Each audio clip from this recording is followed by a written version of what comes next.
ठीक है, आप थोड़ा सा इंट्रोड्यूस कर सकते हो आपके।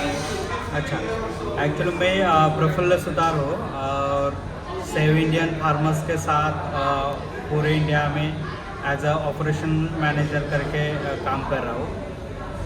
सेव इंडियन फार्मर्स के लिए अभी 12 स्टेट है इंडिया के। तो उस स्टेट में जो भी संस्था है जिसके फार्मर्स के प्रॉब्लम्स के ऊपर काम करती है, तो उनको सॉल्यूशन पर्पस या कुछ आर्थिक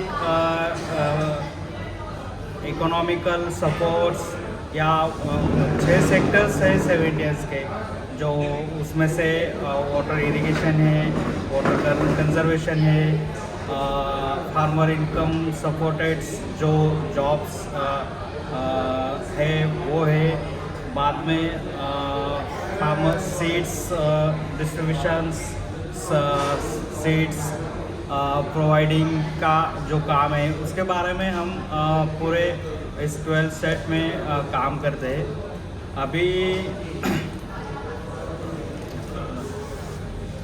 और आप क्या करते हो ऑर्गेनाइजेशन में?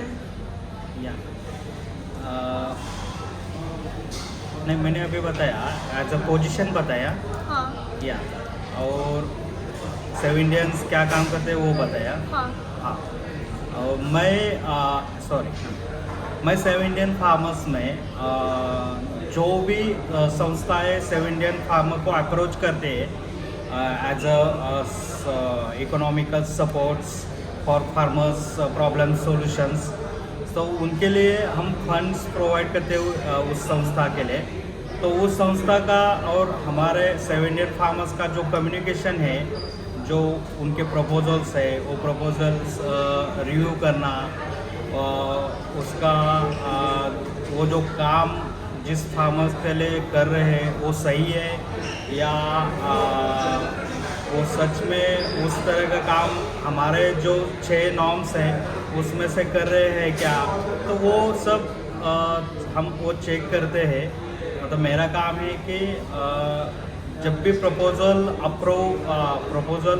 अप्रूव करना, रिव्यू करना और हमारी जो टीम है तो उनके पास भेजना।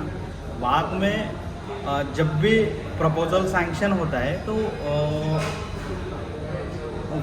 जिस स्टेट से वो प्रपोज़ल आया है, जिस स्टेट्स के NGO से या संस्थाओं से वो जो प्रपोज़ल आया है, उसका जो प्रपोज़ल सैंक्शन होने के बाद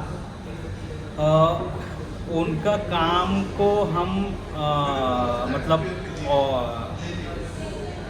जैसे उन्होंने ऑब्जर्व करना, उनका इम्पैक्ट मेजरमेंट करना, तो उस टाइप का हम काम करते हैं।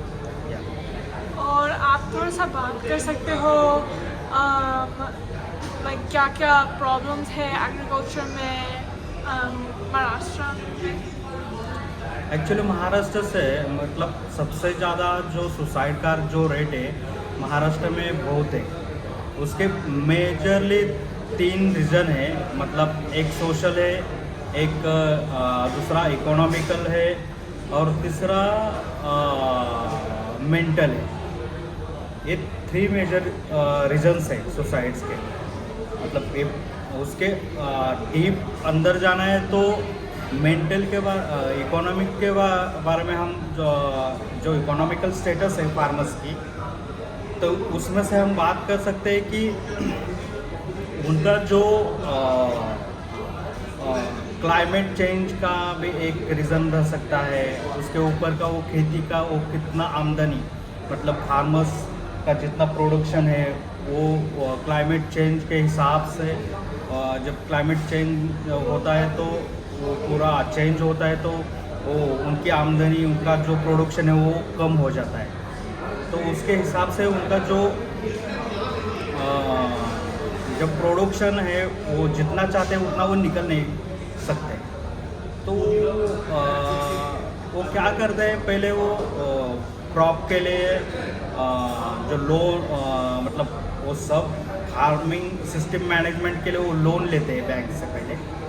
मतलब सीड्स के लिए लोन लेते हैं, कुछ इक्विपमेंट्स होते हैं उसके लिए लोन लेते हैं। तो वो लोन कब चुका सकते हैं कि जब भी फार्मर्स का जो क्रॉप है वो जो फसल है वो जो फसल है वो जब भी उनकी जितनी मतलब क्या बोलते हैं उसको, जितने उन्होंने सोचा है कि ये हमारा इतना प्रॉफिट होना चाहिए, इतना प्रोडक्शन होना चाहिए, उस हिसाब से हुआ तो भी वो लोन का वो अरेंजमेंट कर सकते हैं। पर वो क्लाइमेट चेंज हुआ तो वो नहीं कर सकते। दूसरी बात है कि मतलब और एक जो भी प्रोडक्शन हुआ है वो मार्केट लिंकेज नहीं हो सकता। मतलब सपोज एक सोयाबीन का क्रॉप है तो उसका रेट सपोज 1 kg के लिए 100 रुपये मार्केट में चल रहा है, पर जो बीच में जो दलाल रहते हैं तो वो 50 रुपये ही उनसे लेते हैं और मार्केट में 100 रुपये में बिकते हैं। तो 50 रुपये का लॉस होता है फार्मर का। तो वो जो दलाल है तो वो रिमूव करने का और जो मार्केट है और फार्मर्स तो पूरा मतलब फार्मर टू मार्केट ऐसा लिंकेज जब होगा तब फार्मर को उनके क्रॉप का जो भी आमदनी है, जो भी प्रॉफिट है वो मिलेगा। जो बीच का आदमी है वो प्रॉफिट लेता है। तो वो सॉल्यूशन है कि अभी बहुत सारे फार्मर्स क्या कर रहे हैं कि एफपीओ फॉर्म कर रहे हैं, मतलब फार्मर प्रोड्यूसर ऑर्गेनाइजेशंस। ये क्या कर रहा है कि ऐसे सपोज एक गांव में 20 फार्मर्स हैं तो वो कलेक्टिवली फार्मिंग कर रहे हैं और जो भी प्रोडक्शन निकाला है वो जैसे उन्होंने फार्मर प्रोड्यूसर ऑर्गेनाइजेशन रजिस्टर किया है तो वहाँ पे वो स्टोरेज का एक रूम वहाँ पे वो स्टोरेज करते हैं। वो बाद में मार्केट का एक वेंडर वो ढूंढते हैं और वो स्टोरेज के वहाँ माल वो वेंडर को डायरेक्टली कलेक्टिवली वो बेच देते हैं। तो इसके लिए उनका प्रॉफिट बढ़ता है और इक्वली। तो ये एक उसके ऊपर का सोल्यूशन है एफपीओ उस टाइप का। और आप थोड़ा सा बात कर सकते हो मेंटल मानसिक तनाव फार्मर्स में, और आप डॉक्टर्स और सर्विसेज सिखा सकती। अभी तक जितना मतलब मुझे 7 इंडियन फार्मर्स में 1 साल हुआ, तो 1 साल में मैंने वैसा कोई काउंसलिंग या उनकी जो मेंटल हेल्थ के ऊपर काम नहीं किया। एक्चुअली मैंने जो काम किया है वो जिस एनजीओ जिस ऑर्गेनाइजेशन से हम मतलब ऑर्गेनाइजेशन हमसे पूछते हैं कि हमें ये काम करना है, आप हमें इतना इकोनॉमिकल सपोर्ट दो, हम वो सपोर्ट देते हैं। वो उनके सब नॉर्म हमारे नॉर्म्स चेक करके इम्पैक्ट ही बाद में मेजरमेंट करते हैं कि इम्पैक्ट कितने फार्मर्स को फ़ायदा हुआ, कितने फार्मर्स को इनकम उनकी बढ़ गई, कितने फार्मर का जो सोशल स्टेटस है, जो इकोनॉमिकल स्टेटस है, जो पहले से अभी बढ़ गया। तो ये जो इम्पैक्ट है वो हम करते हैं। क्वेश्चन क्या पूछा था? आप थोड़ा आपने जैसे बताया कि हाँ। फार्मर्स की सुसाइड के 3 रीजंस हैं, एक सोशल, एक फाइनेंशियल और एक मेंटल। तो आप थोड़ा सोशल और मेंटल, आपने फाइनेंशियल के बारे में तो बताया हमारे को, आप थोड़ा सोशल इश्यूज और मेंटल इश्यूज के बारे में बताएंगे? अच्छा, आप प्लीज अपनी यस, 1 मिनट में 2 मिनट सोचता हूँ मैं।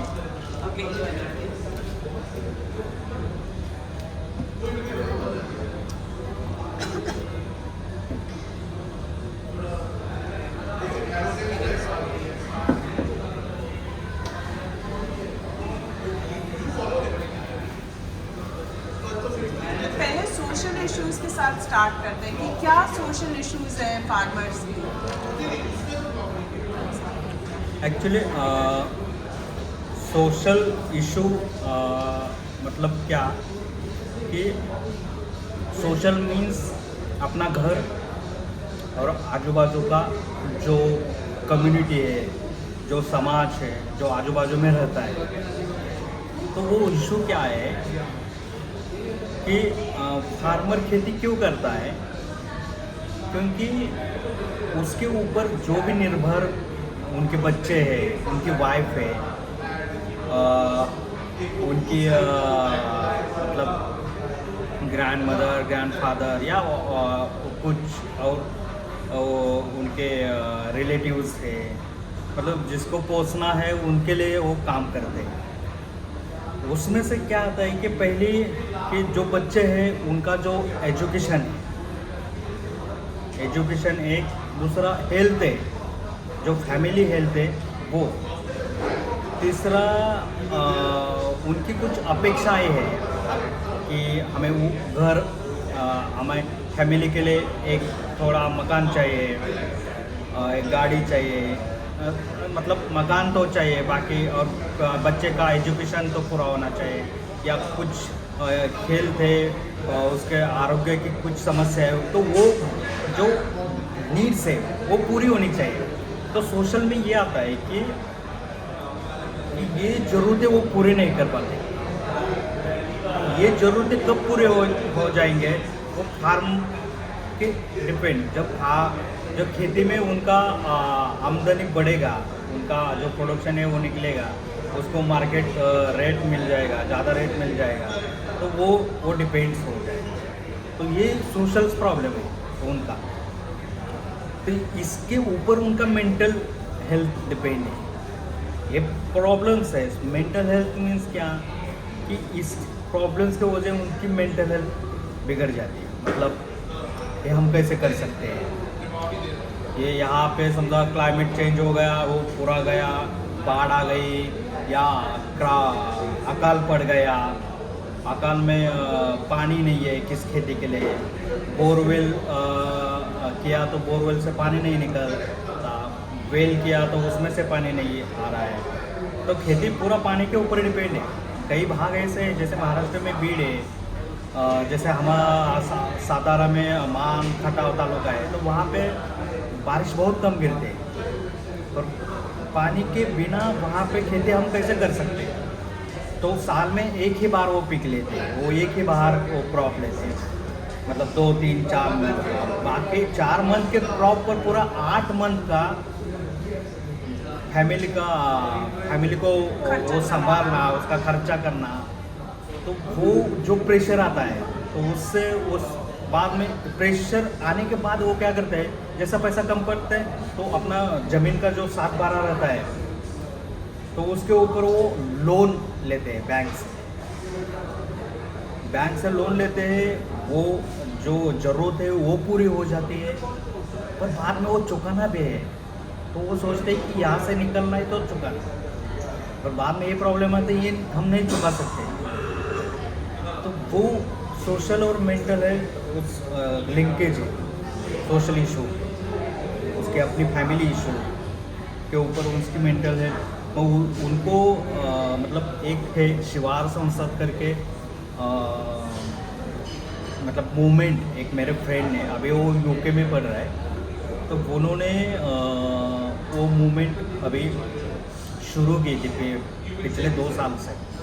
तो उन्होंने क्या किया था कि हर फार्मर को एक फ़ोन करना, मतलब जो जिस घर में अभी सुसाइड होने वाला है, या उन फार्मर्स को ऐसी दिक्कतें आने लगी है, उनको प्रॉब्लम आ रहा है, वो कुछ समझ नहीं रहा, मैं आगे क्या करूँ, मैं इतना लोन है, मतलब वो क्लाइमेट चेंज हुआ है, फ्लड आया है, ड्रॉट आया है, पीक नहीं आ रहा है, मुझे सीड्स के लिए पैसे नहीं है, इक्विपमेंट के लिए पैसे नहीं है, मैं कैसे कर सकता हूँ, बच्चे का साले के अपना स्कूल का फ़ी कैसे भर सकता हूँ, ऐसे जो भी प्रॉब्लम्स है। तो उसके लिए उन्होंने एक हेल्पलाइन अपनी भी थी, सेव इंडियन फार्मर्स की, पर अभी वो थोड़ी बंद है, अभी वो चालू नहीं है सेव इंडियन फार्मर्स का। तो उन्होंने हेल्पलाइन की थी, वो हेल्पलाइन से उस फार्मर्स पूरे महाराष्ट्र में वो हेल्पलाइन ओपन की थी। जैसे अपने जो न्यूज़पेपर है वो न्यूज़पेपर से, सोशल मीडिया के जो प्लेटफॉर्म है वहाँ से वो हेल्पलाइन ओपन की। तो बहुत फार्मर्स ने उन्हें कॉल किया, तो वो कॉल करने के बाद मतलब वो फ्रेंड ने मुझे बताया कि लगभग उन्होंने 100 से ऊपर फार्मर्स का मतलब पूरा मेंटल हेल्थ है ना वो चेंज कर दिया, मतलब उस प्रॉब्लम से निकाला है उन्होंने। जो ये तो बहुत अच्छी बात है। हाँ, मैं आपको उन्हीं का भी कांटेक्ट मैं दे सकता हूँ। हाँ, आप अभी वो उनका यूके में है, हाँ, वो तो बहुत पैशनेट है इसके बारे में। वो उन्होंने एक बुक लिखा है फार्मर्स के सुसाइड के ऊपर, उसके प्रॉब्लम्स क्या है और उसके ऊपर सॉल्यूशंस क्या है। तो आप ये बताएंगे कि जैसे आपके उसमें ये मेंटल हेल्थ की इशू आ जाती है, मानसिक तनाव की इशू आ जाती है किसी फार्मर को, तो अभी आपने जैसे बताया कि आपके फ्रेंड ने ये हेल्पलाइन चालू करी है, पर उससे पहले उसके अलावा लोग क्या करते हैं? जैसे गांव में अगर किसी को नहीं पता हो इस हेल्पलाइन के बारे में, तो वो क्या करते हैं अपनी मानसिक तनाव के लिए? एक्चुअली एक तो क्या रहता है गांव में, जैसे हम एक फ्रेंड्स है, बहुत नज़दीक के फ्रेंड है, तो वो बात फ्रेंड को बता देते हैं कि मुझे ऐसे ऐसे प्रॉब्लम्स है, ऐसे ऐसे दिक्कत है, मैं क्या करूँ। एक्चुअली उनके फ्रेंड भी वैसे होते हैं कि उनकी भी कैपेसिटी नहीं थी कि इनकी हेल्प करें, पर वो बता तो देते हैं पर सॉल्यूशन नहीं निकाल पाते। जैसे मतलब आप जो क्वेश्चन कर रहे हैं ना, तो लगभग 90% है ना ऐसा कोई सपोर्ट देने वाला रहता ही नहीं। बस 10% जो लोग हैं ना वो खुद फ्रेंड के पास जाते हैं, वो बात बता देते हैं, या कोई इकोनॉमिकल बहुत स्ट्रांग है उसके पास जाते हैं, वो बता देते हैं। बट जो फ़ोन पे जो फॉलोअप लेना है उसका कि हो जाएगा, मतलब क्या होता है कि गवर्नमेंट का जो स्कीम्स है वहाँ से सब्सिडी मिलता है, वहाँ से बहुत सारे स्कीम्स फार्मर्स के लिए है, वो फ्रेंड के लिए मालूम नहीं होता। जैसे अपने 7 इंडियन फार्मर्स के लोगों के लिए वो मालूम है, जैसे मेरा फ्रेंड है तो उसको वो मालूम है गवर्नमेंट से वो काम करता है, तो वो फ्रेंड उसको स्कीम बताएगा, वो बोल देगा कि भाई ये सॉल्यूशन है, यहाँ से जाओ, यहाँ पे ऐसा ऐसा है, वो कर दो, तो वो कर देते हैं। तो 90% जो फार्मर्स है ना वो अपनी मन की बात किसी और को नहीं बता सकते। आप सोचता कि बहुत ही ज़्यादा सॉल्यूशंस है गवर्नमेंट में? क्या क्या? सो जो वो आप बोल रहे हो कि वो एक दूसरे को अपनी नहीं बता पाते, वो इसलिए है क्योंकि एक दूसरे को बताने में हिचक है कि लोग सोचेंगे कि मेंटल हेल्थ, अगर किसी को टेंशन है, डिप्रेशन है, तो वो शेयर नहीं करना चाहते एक दूसरे से। एक्चुअली क्या रहता है यहाँ पे और एक सोशल स्टेटस आ गया, मतलब फार्मर्स का क्या रहता है कि अपनी बात दूसरों को नहीं बताए, अपनी फैमिली की बात दूसरों को नहीं बताना, अपने घर के अंदर क्या चल रहा है वो दूसरों को नहीं बताना। ये अभी तक ये रूरल इंडिया का ये चलता रहा है। जैसे हम सिटी लेवल पे हम एक दूसरे से बात कर सकते हैं, पर ग्रामीण में हम नहीं कर सकते, मतलब वो अभी तक इतना खुला नहीं हुआ है फार्मर्स, क्योंकि वो सोचते हैं कि ये सोशल ये स्टिग्मा दूसरा क्या कहेगा ये। अब ग्रामीण का कैसा है रूरल का कि उसको हेल्प करने के बजाय उसको टॉर्चर करना वो ज़्यादा है।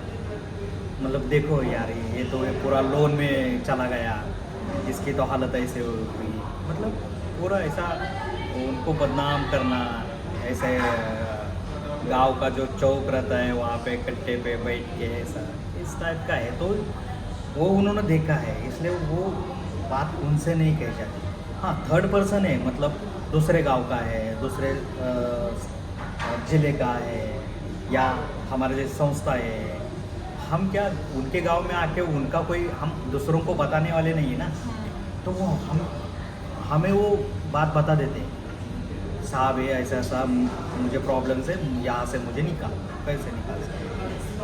तो ये हो सकता है मेंटल हेल्थ का, नज़दीक के लोग वो प्रॉब्लम नहीं सॉल्व कर सकते, बट बाहर के जो थर्ड पार्टी के लोग हैं वो प्रॉब्लम उसके सॉल्व कर सकते हैं।